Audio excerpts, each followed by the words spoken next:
പേടിയാ എന്നിട്ട് പേടി ബോധയില്ല.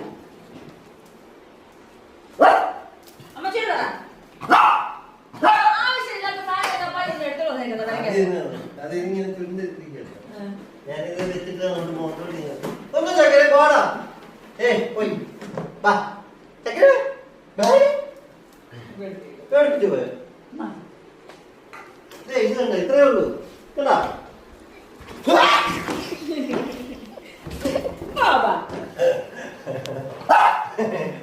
ദേഷ്യം വരുന്നുണ്ട് കേട്ടോ. എനിക്ക് ദേഷ്യം വരുന്നുണ്ട്. എനിക്ക് ദേഷ്യം വരുന്നുണ്ട്.